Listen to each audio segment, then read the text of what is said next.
It's easy to get lost in the big ideas behind digital acceleration and not know how to move forward in a tactical way. In today's episode, I'm joined by Mary Mesaglio, Distinguished VP Analyst, and we're going to talk about 5 different digital acceleration hacks, plus Mary's favorite all-time hack that you can start implementing with your team today. If you want to see all 9 hacks from her research, head to this podcast page on Gartner.com to read the full article. Let's get started. Thanks for joining me today, Mary. My pleasure, Kasey. So we've talked a lot on the podcast, and also there's a ton on Gartner.com about digital acceleration. But today's conversation, we're going to talk a little more tactical with some different hacks that you can do with your organization to keep that transformation actually moving forward. And in the research, you talk about how the key is not only for executives to talk about new values or even double down on established ones, but also they need to connect those values with expected behaviors. And why is that so important at this point in the process? I think a lot of what's happened during COVID is that people have, as you say, either pivoted to a new set of values, or because they're digitally accelerating, they have a set of digital acceleration values or whatever, or they're doubling down on their existing ones. And executives spend a lot of time talking about that, but they're not necessarily specific enough in and of themselves to connect to how people actually behave every day. Kasey, imagine for a second I said, hey, Kasey, you're my friend. In 2021, I really want to value more healthy eating. So I really want to eat more healthy. So maybe you think, oh, that definitely means Mary's going gluten-free. And someone else thinks, oh, no, that means Mary's going vegan. And someone else thinks, no, oh, actually eating more healthily means Mary's going to go on the all-meat diet. You can see how the value of more healthy eating sounds really great. We can all agree to it. But when we actually get down to behaviors, or in this case, the actual diets we might adopt, the diets are deeply, deeply different, almost contradictory in some cases. And that's what can happen when you talk only at the level of values. So values are good in terms of being aspirational and directional and inspirational, but they often don't lead to coherent behavior. You know, I hear a lot of executives saying, we need to be more agile, or we need to not lose our COVID-discovered agility when we pivoted last year at this time. Or we need more bold decision-making, or more empowerment, or more innovation, or more collaboration, or more engaged workforce, or more diversity and equity and inclusion. There's all these wonderful sounding values, but if you don't connect them to actual expected behaviors for your people, then what you get is a lot of incoherence. They interpret it differently, just like I did the diets. And I think this next point is probably connected to what you've been saying with having really specifically articulated actions. But we're over a year into the pandemic, and it just feels like people are dealing with a lot of just general fatigue. And we've talked on this podcast about digital fatigue, especially, but how should organizations be thinking about this when they're thinking about digital acceleration and specific hacks?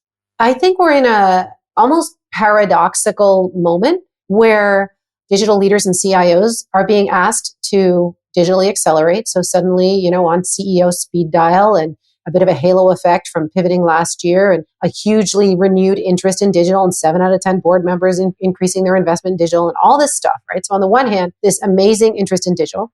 And on the other hand, a really, really tired workforce. And it turns out that the tactics required for digital acceleration are the opposite of the symptoms you get when you're fatigued. When you're fatigued, for example, you become less proficient at solving complex problems. So like, Kasey, if you hadn't slept all last night, and then this morning I said to you, hey, Kasey, what's 217 times 136 plus 54 minus 14? You would make more mistakes if you were tired than if you'd had 8 hours of sleep and a good cup of coffee. So you're less good at solving complex problems. One of the big things in digital acceleration is you got to solve a lot of complex problems, lots of dependencies between business silos, the ecosystem of partners outside, how you're going to figure it all out. You're less good at communicating when you're tired. Anyone who's listening to me and is a parent knows this, right? You come out of your office after a really long, hard work day, maybe by just opening your door or taking your laptop off your kitchen table or something. And your 3-year-old throws a tantrum, and you might not get parent of the year or whatever, right? Because you might just yell. Why? Because you're tired. You're supposed to be patient and empathic, but you're tired. So your communication takes a hit. We're less good at communicating. We're less good at solving complex problems when we're tired. We're less good at motivation and productivity. So we get less done when we're tired. There's a lot of bad stuff that happens, and this is leading to anxiety and burnout and all sorts of bad stuff. Tactics for this. Here's some things we know from research. Number one, This is going to sound totally crazy. But if you're tired, do something for someone else to break the cycle of fatigue. Now, listeners might be going, Mary, if I'm tired, I can barely get enough energy to do my own stuff. How am I supposed to do something for someone else? Well, it turns out that the energy hit you get from doing something for someone else exceeds the energy hit they get from receiving that thing. And I'm not talking about a 6-month-long project. I'm talking about a gesture, making someone dinner, cleaning their car, getting someone a coffee, writing a really nice email, whatever. That can break a cycle of fatigue. Other things, if listeners are in a position to dole out work, dole it out in small chunks. One of the things about digital acceleration is it's just really hard and long and laborious. We're in this long, laborious, gray treadmill of slog. Our lives are unpunctuated by any kind of trip or commute or event. And so it sort of feels like our lives are just one big, long, unpunctuated run-on sentence, right? So if you can punctuate by putting little bits of work that people can celebrate the completion of, I finished this report on Friday, I closed the book on this chapter, I painted my whole office in one day, whatever it is, that sense of completion is also a really big fatigue fighter. And the final one, I guess, is just giving people a really good why. Don't come at them with a really corporate speaky why, like, oh, we know we really need to digitally accelerate because we need to transform into a digital first organization ready for the challenges of the 21st century, exploiting our ecosystem. Like, not that, not something really vague and corporate speaky. You give people a motivating why, and it'll be easier for them to stay motivated than something corporate speaky and really vague and generic. Yeah, I really like the idea that it's something specific that you can focus on because these problems are so big and so complex that it's very overwhelming. Before we continue, learn more about the emerging trends shaping IT and business at Gartner IT Symposium Expo. You'll uncover new ways to approach critical challenges, accelerate digital transformation, and become an even more effective leader. You can learn more about the event at Gartner.com. I know everyone's very excited about the specific hacks, but really quickly, I just want to talk about what are we talking about in terms of general behaviors for accelerating digital? I think you can think in terms of general behaviors or the behaviors that would overturn general myths, okay? So for example, everybody wants more agility, right? Everybody. I've never met a chief executive officer who said to me, you know what, Mary, the thing is, it's just like our people, they're just too agile, Like I just wish they would just not respond so quickly to change. I wish they would slow down. Nobody's saying that. Right? Everybody wants more agility no matter what sector they're in. And some of that involves overcoming certain myths that inhibit behavior, like the notion that more planning equals more certainty. That's true in some cases, of course, where you deeply know how to do something and you really need a waterfall plan in place and huge deep dependencies and a chronology of events. That's totally true. But in a lot of digital acceleration, you're doing things for the first time. We don't know if customers are going to want this. We don't know how users are going to consume this. We don't know which feature is going to be the most important. We don't know if this experiment is going to work. And so more planning in those kinds of scenarios does not necessarily equal more certainty, right? Doing the thing gets you to more certainty. Other things that where you need to change behavior are things like the notion that the myth that complicated equals worthy, like, oh my gosh, I would never tell my bosses, I would never show this to my boss's boss's boss unless I had 13 spreadsheets complete with pivot tables and color coding because that shows that I'm worthy. I think COVID taught us that a lot of times simple equals worthy. You don't have to be super complicated in order to execute something big and gnarly and important. So the behaviors that go with simplicity rather than being complicated, I think are important. Just like busy doesn't equal valuable. So the people who kind of do the humble brag, oh, Mary, I had 10 meetings back to back. I didn't even have time to eat lunch, much less take a bio break. But what they're really saying is, I'm so important. But are you? Should you really be in 10 back to back meetings? Because that's not necessarily driving to a particular outcome people care about. That's just 10 back to back meetings. Becoming more outcome focused rather than more output focused is, I think, another behavior that people need to work on. A lot of the behaviors of this increased interest in agility are really about overturning some of the myths that have invaded corporate life for so long. And we're going to talk specifically about 5 of the hacks in your research, but if the listeners are interested in seeing all of them, we actually have a full article on all 9 hacks on this podcast episode page at Gartner.com. Before we get into the specifics, I just want to ask, because I'm very curious, how do you and your team come up with these hacks? Well, that's not actually an easy process, but certainly a lot of the hacks are seen in the real world in day-to-day with companies actually looking to insert these new behaviors in a way that's meaningful and visceral and immediate and tangible and now. And so the whole notion of the hacks is, how can you take these values that are really highfalutin and on the horizon and aspirational, inspirational, turn them into default behaviors that people actually can interpret, and then insert those into people's day-to-day lives? Because unless and until you do that, all you really have is really pretty PowerPoint about all the nice sounding intentions and aspirations that you're going to execute on. You don't really have real change unless and until you insert these nicely laid out assumptions into people's day-to-day work. Getting it down to 9 was quite a process, but the idea behind that was, have we seen this work in the real world? Is it something people could practically use, and does it have universal application? Those are really the ways that we were filtering. What is your favorite hack? So my favorite hack isn't actually on the list of ones we're going to go through. It's just one that I really liked, which is, a lot of organizations have, meeting overload, and people have their videos off and they're not really paying attention, and they're kind of half present, half not. And we're all much more digitally distracted, working from home and interacting in a non-physical environment and all the rest of it. And so I came across this hack by a leader who was having this problem, a meeting that had been set up monthly to have silo collaboration. What are you doing? What am I doing? And the first meeting went well, everybody's sharing. The second meeting went well, everybody's sharing. Third meeting, what happened? Real life happened, which is, I'm going to come to your meeting, but I've got an operational snafu back in my unit, and I'm going to pretend I'm paying attention, but really I'm working on my thing, undermining the exact reason for the meeting, which was collaboration across silos in this case. So you could, if you were the leader of that meeting, you could get together and stand up and go, come on, everybody, remember that we're here to collaborate and be good corporate citizens. And, you could appeal to their better selves. It might work. But what this person did was they said, right, new rule. The note taker for this meeting will be named at the end of the meeting. Yeah, you're laughing, right? But it's so cruel. I know it's mean, but it's so effective, right? That changes behavior so much more quickly and more efficiently than just exhorting people to behave well. So that is like a classic example of a hack. Super easy to implement. It's not low courage, but it is low effort. It's not a huge budget, not tons of people. Immediate effect, visceral response, highly visible, and immediate behavioral change. So I think that is kind of my favorite hack of all time.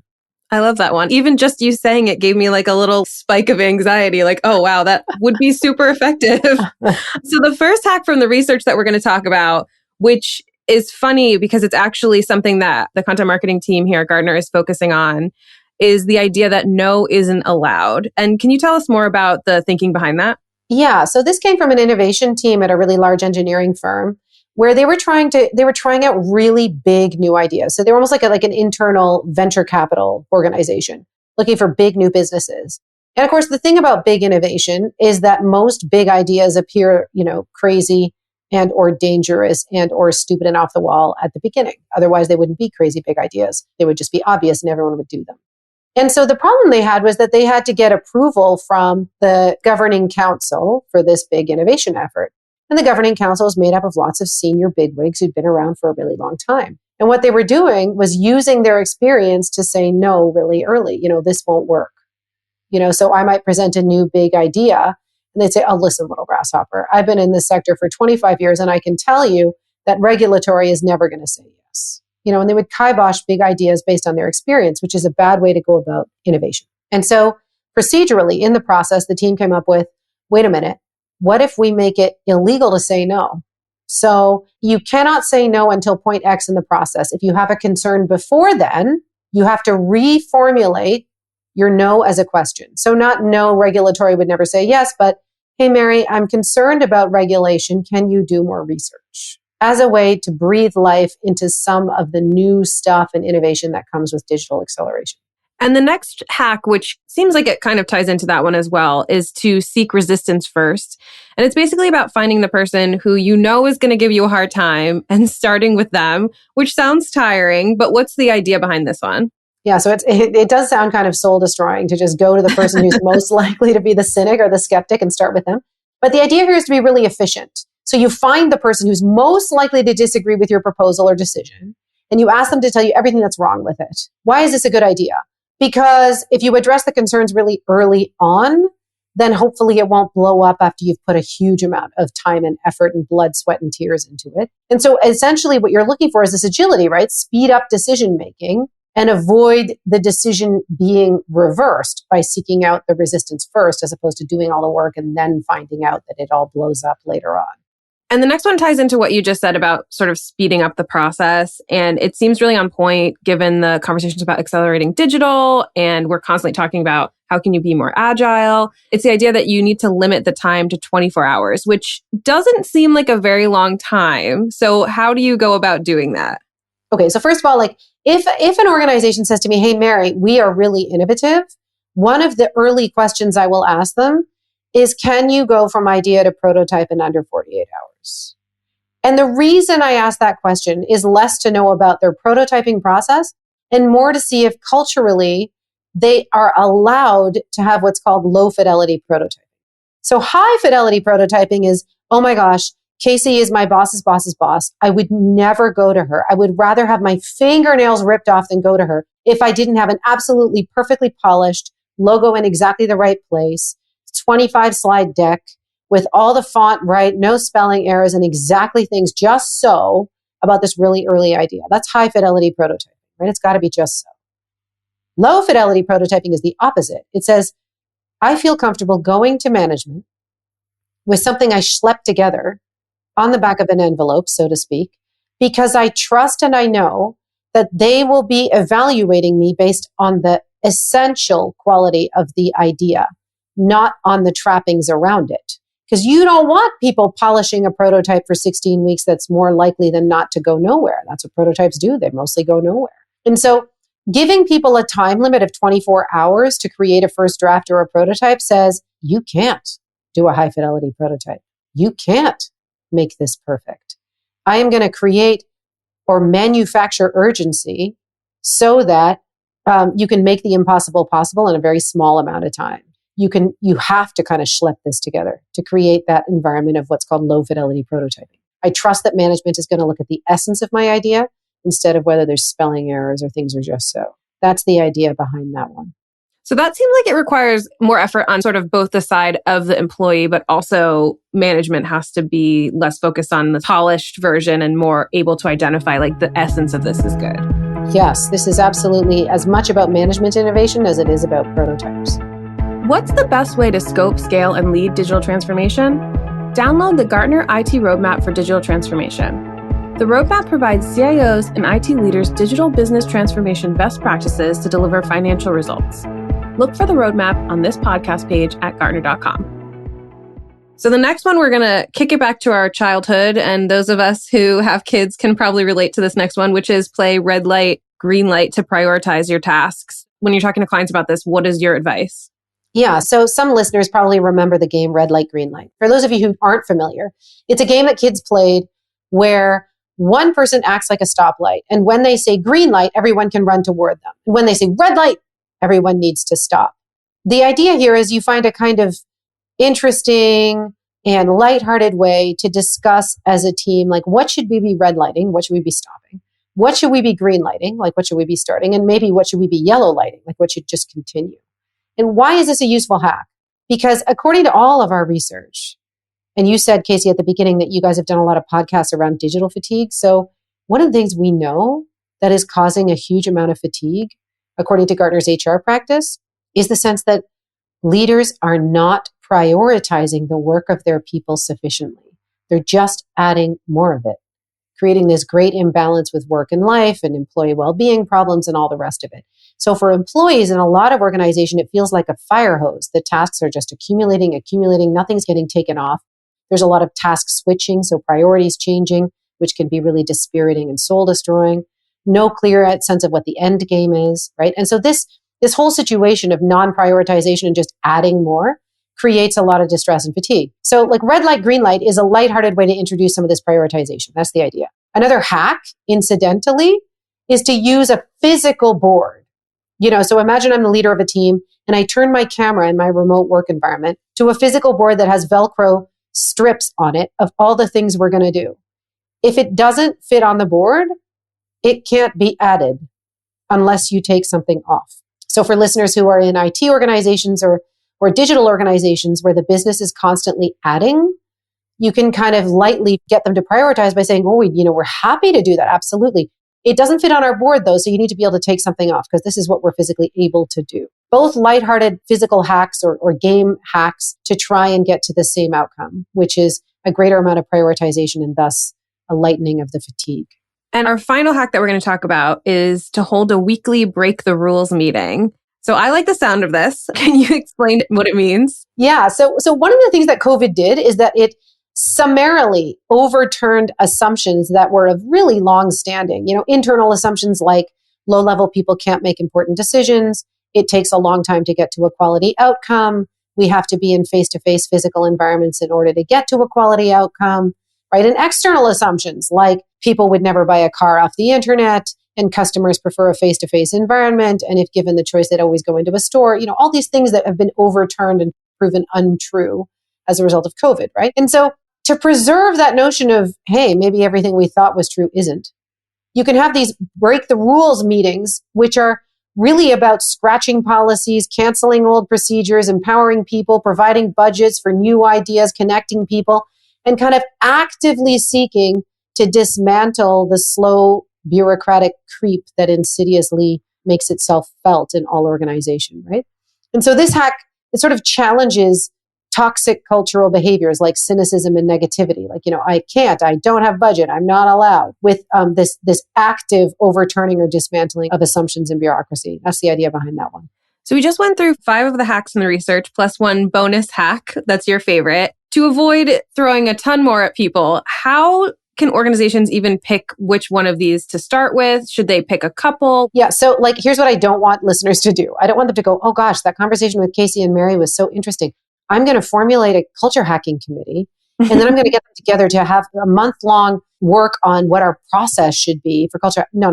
The notion behind hacking is inserting the behaviors you want into day-to-day life with a minimum of effort, a minimum of huge upfront analysis. Just try it. The idea is for it to be really small. So in terms of getting started, you can use any of the ones we talked about, red light, green light, or the break the rules meetings, or the 24-hour prototyping one. But the idea is that it should be really easy, really fun, and you shouldn't have to ask for outside authority to try it. You should also look for co-conspirators. Who can I bounce this off and see if we think it'll get the desired behavior? The only final thing I would say is know what you are hacking towards. You don't just get to culture hack willy-nilly according to some personal agenda. What do you want? Do you want more agility? Do you want more empowerment? Do you want more collaboration, more engagement, more innovation? A failure-forward culture? What is it you want? And design a hack that will get you to that outcome. And then recruit a co-conspirator to make sure you're right. And then just get started. Yeah, I think the thing that I really love about this research is that it's so actionable and you can see how each of them would make a change in your organization.